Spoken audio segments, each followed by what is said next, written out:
All right, here's what we got going on. So the Supra, I got the bumper resprayed recently. It was had a lot of chipping going on. A lot of the paint was flaking off. It was just badly prepped and badly painted. It just never stuck as well as it probably should have. So I had that stripped down and resprayed. I also had the stock chin spoiler resprayed the same color as well. I think it looks really sharp on the car as opposed to that flat black that it typically is.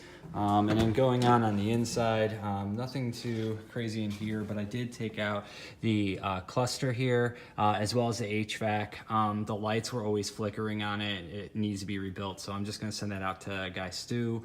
I guess he does all these Supras, does a nice LED type setup. I'll probably do the full TRD gauge setup, which is pretty common.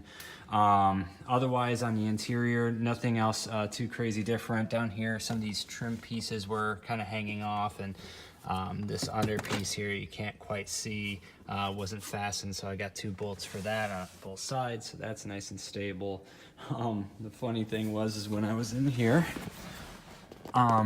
there's all of these interior screws that hold together the piece that goes up under here, as well as the gauge cluster itself, and that's these guys.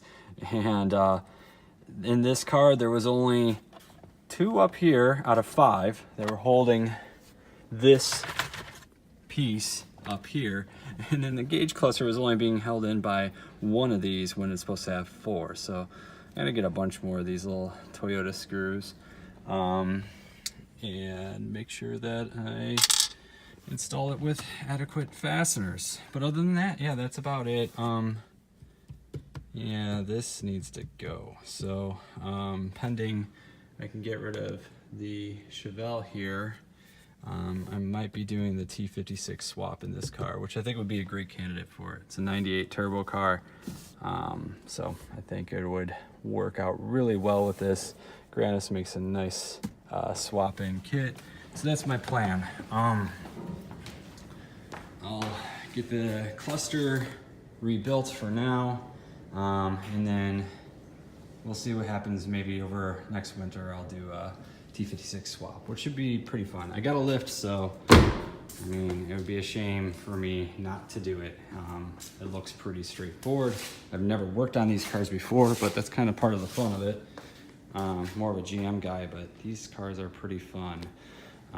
So yeah, we'll see what happens. Ooh. Anybody want to buy a Chevelle?